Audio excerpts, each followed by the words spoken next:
Here today with Chapter 11. Mai watched as Willow got out of the back seat and headed up the driveway, pulling her wheeled luggage behind her. Kwang Ha mumbled someone should tell her to go get a backpack, and Mai shot him a hard look which she knew would keep her brother quiet. She could see that the strange girl's house had been painted the color of shrimp curry and that her mother made. It was a bold yellow stuck out in a drab neighborhood. But what really interested Mai was behind the house, because it was very green back there. On one side, a stand of timber bamboo jutted up 3 stories high, and on the other edge of the property, a tall palm tree and several smaller bluish silver eucalyptus trees trembled together in the late afternoon wind. Staring at the house and the properties next door, it looked to Mai that there was a jungle behind where Willow lived.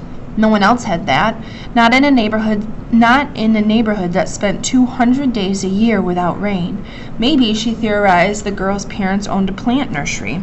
Her brother didn't seem at all interested in Willow or her house, but Dell stared intently with his nose almost touching the glass as Willow removed a key from a zipped pocket in her carry-on luggage. Any regular kid would have then turned and waved back or done something to acknowledge the people waiting in the car, but Willow simply unlocked the door and slid inside, disappearing into the shadows of the curry-colored house, as if she were suddenly invisible. It was very intriguing. Once Willow was gone, Mai watched as Del Duke jerked his car out of park, hitting the gas pedal so quickly that the Ford lurched forward like a broken carnival ride. Her eyes narrowed in suspicion. So he was that eager to get rid of them? Interesting.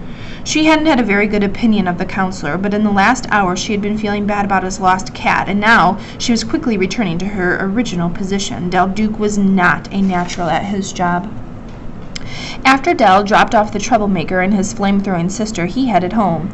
The route took him directly by the school's district offices, and that's when he saw Cheddar sitting in the still hot sun on top of the once green dumpster on the south side of the parking lot, but Del didn't even break to get a better look.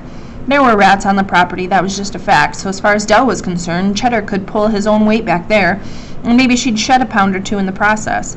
Del had picked up the cat after reading a notice online about a lost pet. It wasn't a shelter, so he didn't have to pay any fees. He just claimed the flea bag and even took the plastic cat carrier the old lady offered. The woman seemed thrilled to be returning the cat with the owner, and Del almost felt bad. Still, he was going to dump the lost cat flyers in the trash. He had promised the kids that he'd post them, but that was just to keep them in their shoes. They'd been pretty anxious about losing Cheddar. The flyers were on the passenger side floorboard of the car. Now, as he waited at the traffic light, he had to admit that the drawing, coupled with the imaginative and dedicated coloring that Kwang Ha had done earlier in the afternoon, was a little disturbing. This kid was a lone wolf. He was coated green. It was just wrong for the delinquent to have any artistic talent, but anyone could see from the picture of Cheddar that the surly kid had some kind of visual sense. Del made a note to change Kwang Ha's category. He was going to be moved to purple for oddball. Del found himself wondering if all kinds of assumptions were questionable. Keep that in mind as we continue to read, by the way. And that was strange indeed. Once in his possession-choked apartment, Del peeled off his stinky shirt and poured himself a tall glass of red wine. He next shoved a frozen meatloaf, which was supposed to be low in calories, into the microwave. The box claimed it served 3 people. He was trying to diet, but he always found himself eating the whole thing. Del then maneuvered around his heaps of junk and took a seat on his patio furniture, which he used indoors in his living room. He was surprised that people didn't realize that a decent chaise lounge was much easier to move, yet just as comfortable as a couch. Most outdoor recliners had wheels for mobility, and you could hose off the cushions if you spilled a bowl of salsa, and who didn't on occasion? Under ordinary circumstances, Del would have turned on the TV or some kind of reality show after consuming the meatloaf and enough wine.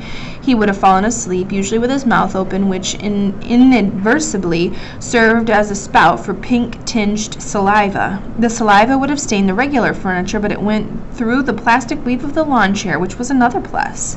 Del would wake up hours later, and if he had the energy, make it through the maze of his possessions to his bedroom, where he would crawl into a sleeping bag. This was another one of his lifestyle choices. Once a year, he dropped his sleeping bag off at the dry cleaners. Forget the sheets and blankets and comforters and duvet covers. Modern life provided enough challenges without throwing in making the bed. But tonight, Dell didn't fall asleep in a small puddle of drool. He lay awake in a sleeping bag, which he believed had the smell of a brown bear, a mix of wet fur, dead leaves, and empty wine bottles, thinking about the events of his day and the genius kid. Chapter 12. I had a plan. I had been walking to Mr. Del Duke's office for my appointments, but now that I knew Mai and her brother would be there before me, I wanted to get there early, so I went online the following week and I ordered a taxi to pick me up at the curb when school was over. This was a very brave and daring act for me. I waited in front of the sign that said Sequoia Giants, and the taxi arrived right on time. I believed we were off to a good start. I pulled my wheeled luggage to the cab door and leaned in through the window as I said, "I would like the number of your taxi license and to see proof of your compliance with brake and headlight adjustment requirements." The driver's name was Jario Hernandez, and he had been driving for Mexicano Taxi for 7 years.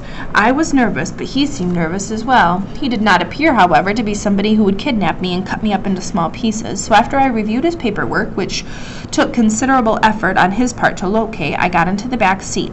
As we pulled away from the curb, he picked up his phone and radio headset and talked to someone, maybe in the office. His voice was low. He didn't realize that I'm fluent in Spanish, as it was the language I learned after English. So this is what he said. "At first I think I'm picking up some kind of little person going to the airport because she has luggage, but then I get closer and I see it's just a girl. I'm telling you, man, it's some kind of undercover operation. She asked for all my paperwork. I would have stepped on the gas and sped off, but she was leaning in through the window. This is harsh, my friend. If a kid can ambush you outside of middle school, what's next?" Two things. Number one, I had never been in a taxi before, and I had never ridden in a car with a complete stranger. I was suddenly an explorer and a risk taker. I could feel my heart pounding, and it felt good. A smile spread across my face, and I was on the way to see my new friend. Granted, the person in question was 2 years older than me and looked like to have some sort of anger management issues, as well as a brother who had discipline and authority problems. But no living thing is perfect. All scientists know that. When we arrived at the school district administration parking lot, I had paid the negotiated fare with the addition of an 18% tip. I felt very pleased because I had done this all myself. I looked at Jario Hernandez right in the eye and I said, "Never let someone tell you you can't do it." And then I shut the car door. I was speaking about my own achievement, but from the look on his face, I think he believed I was talking about him. And as I came around the corner, I saw Mai sitting at the top of the stairs outside the entrance to Dell's office. Maybe I was imagining this, but I thought the teenage girl looked happy to see me. I quickened my pace while still maintaining control over my red case with the 360-degree spinning wheel option. When I got to the trailer, I was able to say what I had been wanting all week, to spring on her. "Chik kao koi kong." She said my greeting had perfect inflection. I had learned 85 Vietnamese phrases over the last 7 days, as well as a great deal of verb conjugation. Now I tried some more of them out on her, and Mai was incredibly impressed. Not just that I could say these things, but also because she spent 2 weeks trying to teach a friend's mother 4 words of Vietnamese, and had not succeeded. So this effort was worthy. The time flew by. We conversed at first in English and then bits of Vietnamese, and I usually found so-called small talk boring. I liked large talk, which is more about theories and concepts mixed with facts and known quantities, but we didn't have any problem finding the things to say to each other because right away Mai wanted to know about the garden behind my house. All that greenery had intrigued her. So I told her about some of my plants and then gave a simple explanation of a few of my backyard botanical experiments. And then the next thing I knew, 40 minutes had passed and the trailer door had opened and Del Duke appeared with Quang Ha at his side. And the counselor's eyes widened at the sight of us together. He wanted to know how long I had been out there and what we had talked about, and Del Duke was not as friendly as I would have thought.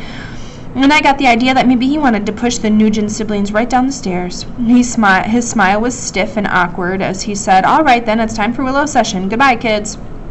I insisted on keeping the door of the trailer open so that I could watch Mai and Quang Ha recede into the distance, and at the last moment before the pair turned the corner to head down the block, Mai looked back and waved toward the trailer. The door was angled, so I felt certain that Mai couldn't see me, but she knew I was there. Suddenly, I had a strange lump in my throat. I had a new older friend, a girl from high school. She felt like a protector, some kind of magic.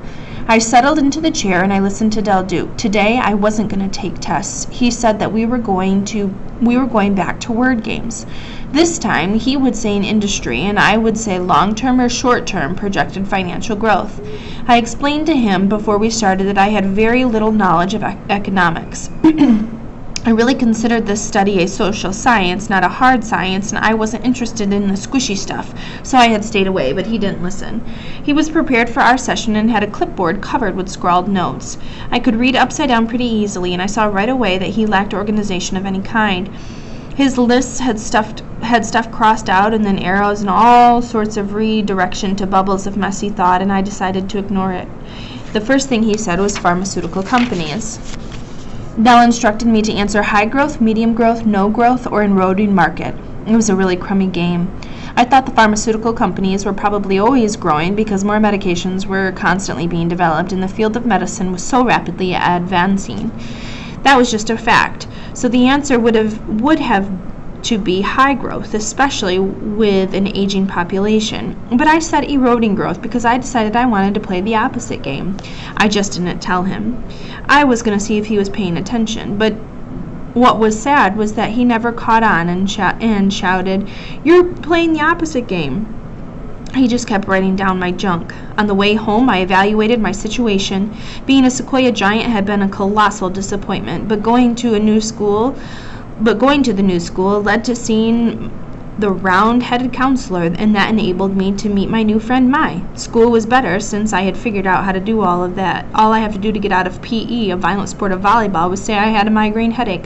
I claimed that I was going blind from the pain, and then I got sent to lie down in the nurse's office. I knew that the nurse, Miss Judy, liked me because we discussed things like the flu outbreaks and the statistics behind spontaneous nosebleeds. So by the time I walked back to Citrus Court to the front door of our house, I was very happy.